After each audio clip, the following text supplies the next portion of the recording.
Bismillahirrahmanirrahim. Assalamualaikum warahmatullahi wabarakatuh. Perkenalkan, nama saya Hadrat Hamsinatullah dengan NIM 22650055 kelas B. Di sini saya akan menjelaskan tentang pemrograman Java mengenai array satu dimensi dengan 3 deklarasi, kondisi if else, dan perulangan while dan for. Sejak pada programnya.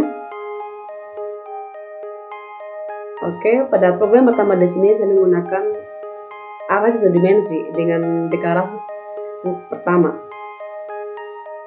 Di sini saya menggunakan tipe data integer array dengan variabel a sama dengan dalam kurung kurabal 2, 4, 6, 8, 10. Ini nilainya. Langsung kita cout system.out.println. Kita panggil variabel a di sini dengan nilai yang di sini. Tapi di sini saya menggunakan indeks ketiga. Setiap indeks di sini dimulai dari indeks ke 0. Di sini hitungannya dari indeks ke 0, indeks 1, indeks 2, indeks 3, indeks 4. Jadi terdapat ada 4 indeks. Karena di sini dimulai dari indeks ke 0. Jadi kita panggil di sini nilai variabel array a dengan indeks ketiga. Otomatis di sini indeks ketiga adalah nilai di 8. Jadi coba kita lihat misalnya.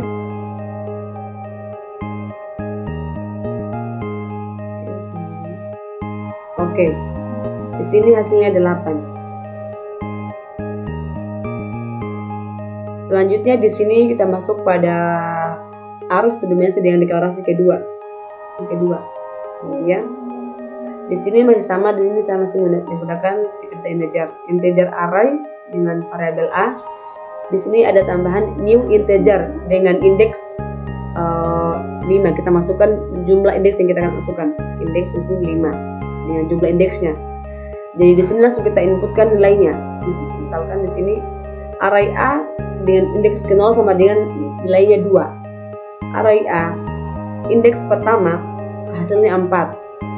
Array a indeks kedua hasilnya 6 sampai seterusnya. Jadi di sini apabila kita panggil nilainya system.out.println array a dengan indeks 4, otomatis nanti hasilnya akan menghasilkan 8. 10. Indeks keempat 10. Coba kita ambil ulang.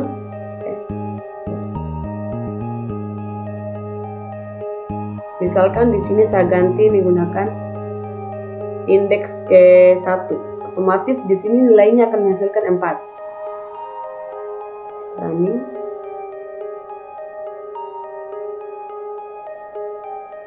Iya, hasilnya di sini sama dengan 4. Selanjutnya kita masuk pada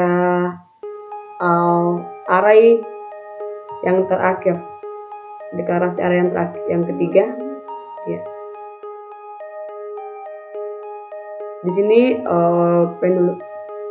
programnya seperti ini, integer array a titik koma. Di sini programnya array a sama dengan new integer dalam kurung ini indeks. Dalam kurung kurabal kita masukkan nilainya 2, 4, 6, 8, 10. Kita input system.out.println array a, kita masukkan indeks ketiga. Berarti di sini otomatis adalah 8. Running. Ya, maka di sini adalah hasilnya 8. Kurang lebih seperti itu penjelasan mengenai array satu dimensi dengan 3 deklarasi. Selanjutnya kita masuk pada program if else. Ini dia programnya. Oke. Langkah awal yang kita gunakan adalah dengan mendeklarasikan variabel. Di sini saya menggunakan tipe data string dengan variabel nama string, tipe data string nama titik koma, dan 2 tipe data yaitu string dan integer dengan variabel nilai. Selanjutnya di sini kita menggunakan perintah scanner atau untuk menyebutkan dari keyboard. Di sini kita panggil perintah scanner input sama dengan new scanner system in. Tapi sebelumnya di sini kita import dulu. Import java.util.scanner.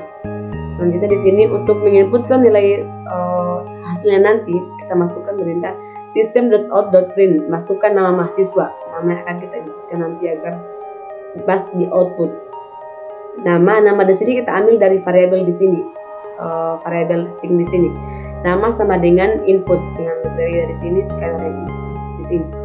Jadi nama nama sama dengan input docs, nama sama dengan input dot next line. Kenapa di sini menggunakan perintah next line? Karena di sini kita menggunakan type data string, jadi next line dalam kurung titik koma. Lanjutnya di sini kita masuk pada input kedua, system.out.print nilai mahasiswa. Karena di sini kita menggunakan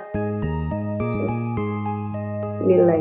Karena di sini kita menggunakan nilai, berarti otomatis akan di sini kita menggunakan type data integer. Dan di sini nilai kita ambil dari variabel di sini, nilai sama dengan input.nextIn. Kenapa di sini ada perbedaan line dan int? Karena kalau integer menggunakan tipe data nextIn integer, sedangkan untuk string kita menggunakan nextLine.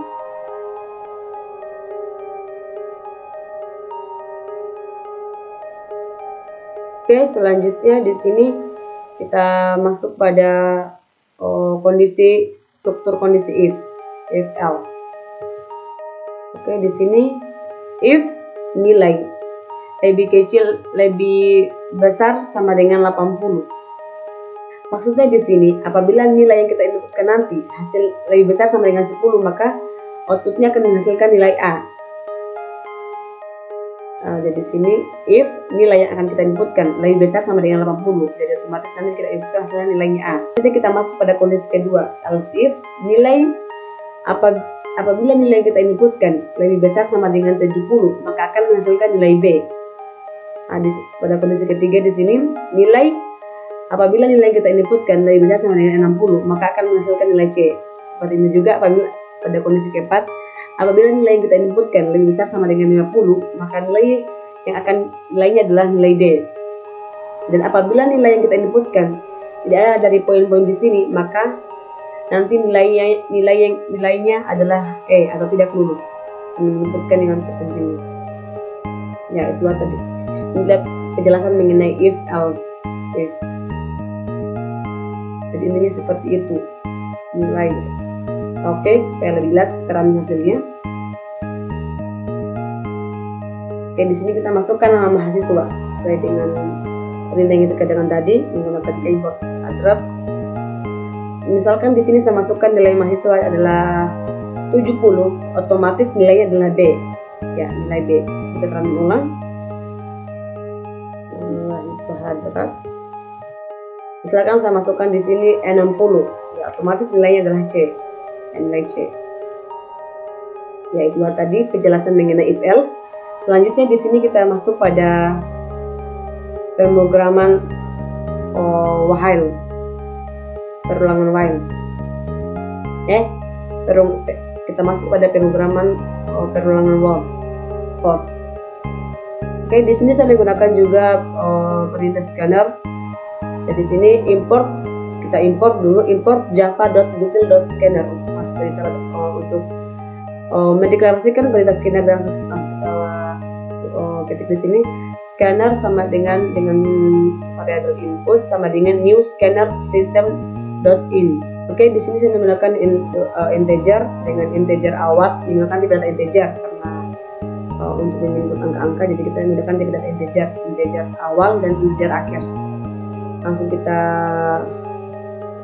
system.out.print untuk menginputkan nilai awal nanti. Kita inputkan dari keyboard awal di 2. Awal di sini kita ambil dari variabel integer awal di sini. Awal sama dengan input.nextIn. Karena di sini kita menggunakan tipe data integer, jadi nextIn. Selanjutnya kita untuk menginputkan nilai akhir, system.out.print dalam kurung akhir. Akhir sama dengan input.nextIn, sama saja.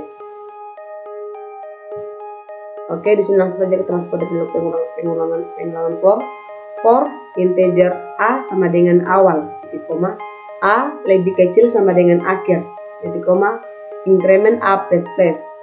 Kita out system.out.print nilai a atau variabel a plus tanda titik koma di sini agar nanti outputnya berbaris. Oke, saya jelaskan dulu. Integer a atau nilai awal, apabila nanti kita inputkan nilai awalnya, integer a adalah nilai awal. Jadi apabila nanti nilai awal lebih kecil atau sama dengan akhir, hasilnya akan bertambah atau akan terincrement dengan sendirinya, akan menggunakan perintah increment a plus plus. Jadi nanti coba kita running dulu hasilnya. Misalkan di sini kita masukkan perintah nilai awalnya di sini 5 dan nilai akhirnya di sini 10. Ya, maka di sini akan nilainya bertambah sampai 10 karena ada perintah increment a plus test. Jika nilai a awalnya, misalkan nilai awalnya sama dengan 5, apakah 5 lebih kecil sama dengan 6? Ya, karena iya maka akan nilainya bertambah sampai dibatasi dengan 10. Sampai pengulangannya berakhir sampai inputan akhir yang kita inputkan tadi 10. Selanjutnya di sini kita pada pengulangan for.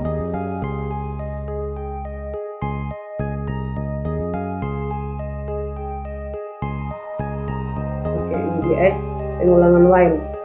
Pengulangan while.